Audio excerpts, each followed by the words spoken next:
दोस्तों सभी को जय मसीह। दोस्तों ये जो वीडियो है आपके लिए बहुत ही ख़ास या इम्पोर्टेंट होने वाला है।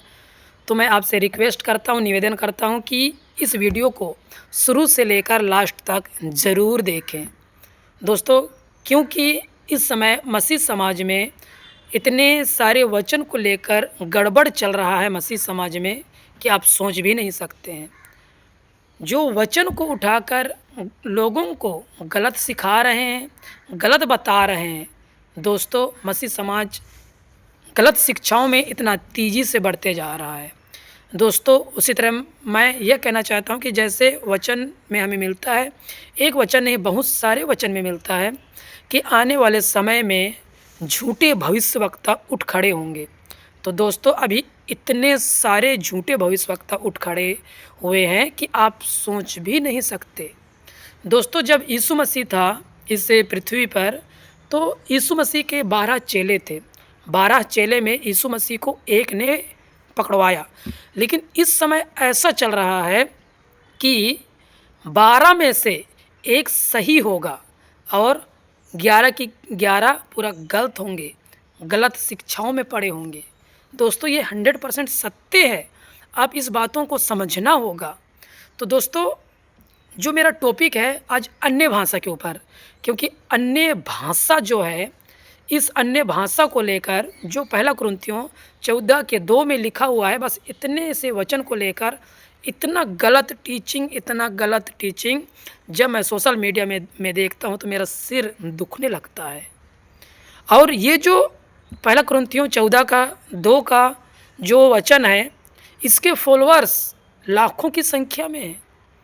इसको फॉलो करने वाले, इसके सुनने वाले इतने अधिक हैं, मैं तो बता भी नहीं सकता। क्योंकि मेरा जब मैं देखता हूँ कि वचन से कोई बाहर बता रहा है तो मेरा सिर दर्द देने लगता है। तो दोस्तों अन्य भाषा के ऊपर मैं आप लोगों को सरल से सरल शब्दों में मैं बताना चाहता हूँ। इसके लिए मैंने शुरू में ही कह दिया कि इस वीडियो को शुरू से लेकर लास्ट तक ज़रूर देखें। तो दोस्तों हम चलो स्टार्ट करते हैं, शुरू करते हैं। पहला कुरिन्थियों 14 का जो 2 है वो अन्य भाषा से पहले मैं ये कहना चाहता हूँ कि आप लोग अन्य भाषा किसे कहते हैं? अन्य भाषा मेरे अनुसार तो आप लोगों को इतना भी पता नहीं है कि अन्य भाषा किसे कहते हैं। आप लोग खुद सोचिए ना, अन्य भाषा किसे कहते होंगे? भाषा किसे कहते होंगे? आप गूगल में सर्च कर लें कि भाषा किसे कहते हैं, यदि आपको मालूम नहीं होगा तो। लेकिन मैं आज इस वीडियो के माध्यम से मैं बताने जा रहा हूँ कि भाषा किसे कहते हैं। दोस्तों भाषा उसी को कहा जाता है जिसका अर्थ निकलता हो। सिंपल सी बात है, भाषा उसी को ना कहा जाएगा जिसका अर्थ निकलता हो। और जो बोलते हैं उसका अर्थ ही नहीं है, उसको भाषा कैसे कहा जाएगा? आप खुद सोचिए ना, आप खुद सोचो। जिसका कोई अर्थ ही नहीं निकलता है उसको भाषा कैसे कहा जाएगा? आप खुद सोचिए। भाषा उसी को कहा जाएगा जिसका अर्थ, जिसका मीनिंग लोग समझते हैं, लोग उस भाषा में बातें करते हैं और लोगों को समझ में आता है, उसी को भाषा कहते हैं। जैसे कि मैं एक उदाहरण देना चाहता हूँ। भाषा जैसे मैं आज शॉपिंग करने जाऊंगा, आज मैं मार्केट जाऊंगा, आज मैं मुंबई जाऊंगा, आज मैं दिल्ली जाऊंगा, आज मैं फुटबॉल खेलने जाऊंगा, आज मैं क्रिकेट खेलने जाऊंगा। ऐसे बहुत सारे हैं। जब मैं किसी को बताऊंगा तो वे लोग समझेंगे।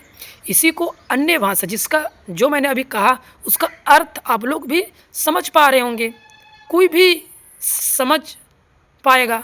उसी को मतलब मैं जो बोल रहा हूँ उसका अर्थ है, इसके लिए आप समझ पा रहे हो। इसी को ना कहा जाएगा अन्य भाषा। लेकिन इस समय जो बोला जा रहा है जिसका कोई अर्थ ही नहीं है, उसको अन्य भाषा कैसे कहा जाएगा? अन्य भाषा हो ही नहीं सकता ना दोस्तों। जिसका कुछ अर्थ ही नहीं है उसको अन्य भाषा कैसे कहेंगे? मैं आप लोगों से पूछता हूँ, आप लोग बताएं मुझे। कोई अन्य भाषा इतने से लेकर इतने सारे वचन को लेकर आप इसको भाषा कहते हो तो 100% गलत है। और जिसका कुछ अर्थ भी नहीं है उसको भाषा कैसे कहते हैं? उसको भाषा कैसे कहा जा सकता है? जिसका कोई अर्थ ही नहीं है। इसके लिए तो मैंने कहा भाषा उसे कहते हैं जिसका अर्थ निकलता हो, उसको भाषा कहते हैं। लेकिन इस समय जो बोला जाता है उसका कुछ अर्थ भी नहीं है। चलो मान लेते हैं आपके अनुसार वो भाषा है, लेकिन उसी भाषा में मेरे को बोल के दिखाइए कि मैं आज मार्केट जाऊँगा, आज मैं मुंबई जाऊँगा, आज मैं दिल्ली जाऊँगा, आज मैं शॉपिंग करने जाऊँगा, आज मैं फुटबॉल खेलने जाऊँगा, आज मैं क्रिकेट खेलने जाऊँगा, आज मैं दोस्तों के साथ घूमने जाऊँगा।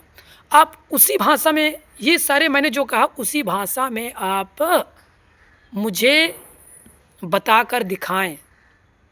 जो आप लोग बोलते हो जिसका कुछ अर्थ नहीं है, उसी भाषा में मैंने जो अभी कहा, उसी भाषा में आप बताकर मुझे बताएँ। हद है यार! क्या आप लोग कर पाओगे ऐसा? जो आप लोग बोलते हो मैंने जो अभी उदाहरण दिया, उसी को आप जो आप लोग बोलते हो, उसी में बता पाओगे? डंके की चोट में बोलता हूँ, आप लोग नहीं बता पाओगे। क्योंकि वो भाषा ही नहीं है भाई, तो उसको कैसे बता पाओगे आप लोग? भाषा उसे कहते हैं जिसे इस दुनिया में कई तरह की भाषा है। जैसे पौलुस कह चुका है आगे वचन में कि ऐसा कोई भाषा नहीं जिसका अर्थ नहीं निकलता हो। भाषा इस दुनिया में कहीं न कहीं बोला जाता है जिसका अर्थ निकलता है, उसी को भाषा कहते हैं। और पौलुस कहता है ऐसा भाषा कोई है नहीं जिसका अनुवाद ना हो, उसे कहते हैं भाषा, जिसका अर्थ निकलता है। लेकिन आप लोग तो मसीह समाज को बेड़ा गर्क करके रखे हो यार। जैसे इस दुनिया में अनेक प्रकार की भाषाएँ हैं, मैं भी एक अन्य भाषा ही बोल रहा हूँ।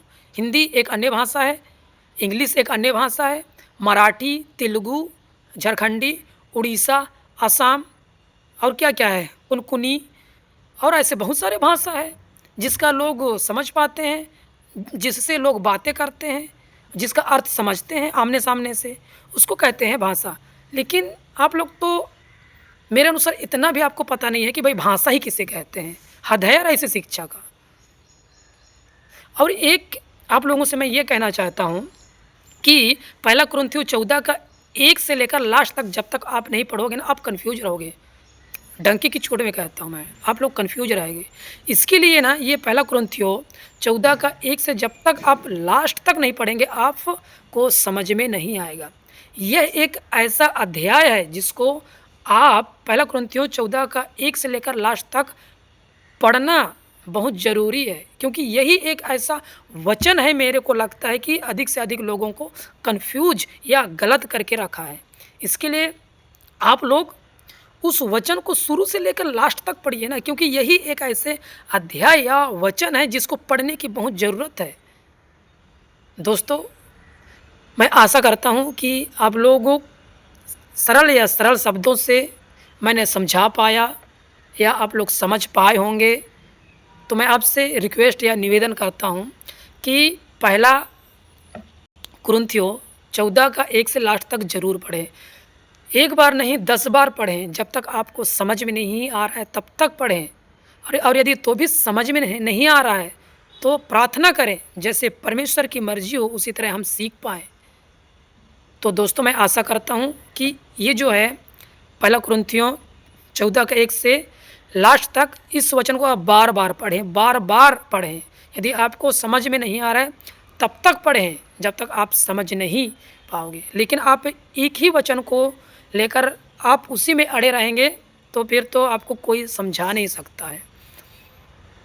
ठीक, तो दोस्तों, मैं आशा करता हूँ कि इस वीडियो को अधिक से अधिक शेयर करें ताकि लोग भी अपने आप को जाँच पाएँ और उस गलत शिक्षा से निकल पाएँ। दोस्तों, मैं और एक ये बात कहना चाहता हूँ, कहीं आपके मसीह जीवन में आपकी एक गलत शिक्षा के कारण कहीं न कहीं आप अनंत काल का जीवन खो सकते हैं। सोचिए, अपने आप को गलत शिक्षाओं में जो चल रहे हो, आपको परखने की दान नहीं मिला क्या? आपको अन्य भाषा का दान मिल गया लेकिन परखने का दान नहीं मिला। हद है यार! और इस समय जो अन्य भाषा बोलते हो, कोई भी बोल रहा है, कोई भी। वो 1-2 महीना गया वो भी बोल रहा है, कोई 10 साल से 20 साल से वो जो है वो भी बोल रहा है, वही बोल रहा है। क्यों? क्योंकि वो जहाँ जाते हैं वहाँ सिखाते हैं कि हाँ तुम हाँ हाँ, जब मैं आपके ऊपर हाथ रखूँगा तो आप अन्य भाषा बोलोगे। और ऐसे जितने भी पास्टर लोग हैं, ऐसे बोलने वाले हैं, उन सभी से ये मेरा सवाल है, और जितने लोग उसको फ़ॉलो करते हैं, वे लोग भी अपने पास्टर से पूछें कि भाई सबसे पहली बात भाषा किसे कहते हैं? भाषा, भाषा किसे कहते हैं? क्या आपने अपने पास्टर से ऐसा क्या पूछा? नहीं पूछे हो तो आज ही तुरंत पूछिए कि पास्टर साहब, भाषा किसे कहते हैं? भाषा तो उसे कहते हैं जिसका अर्थ होता है, जिसको लोग समझते हैं, उसको भाषा कहते हैं। आप अपने पास्टरों से तुरंत पूछिए कि पास्टर आप जो ये बोल रहे हैं इसका कोई अर्थ ही नहीं है, तो इसको भाषा तो नहीं कहा जा सकता है। भाषा तो उसे कहते हैं जिसका अर्थ या शब्द होता है। सभी मैं उन लोगों से कहना चाहता हूँ जो ये अन्य भाषा में फँसे हुए हैं, उन सभी से मैं ये कहना चाहता हूँ कि आप लोग अपने पास्टरों से सवाल करें कि भाई भाषा किसे कहते हैं? आप ही बता दीजिए कि भाषा किसे कहते हैं? गलत शिक्षाओं में बेड़ा गर्क करके रखे हैं ना, ये लोग समझ नहीं पाता हूँ यार। तो दोस्तों मैं बस वीडियो को लंबा ना करते हुए मैं आप सभी से यही रिक्वेस्ट करता हूँ कि वीडियो को ज़्यादा से ज़्यादा शेयर करें और लोगों तक पहुँचाएँ। ओके, सभी को जय मसीह।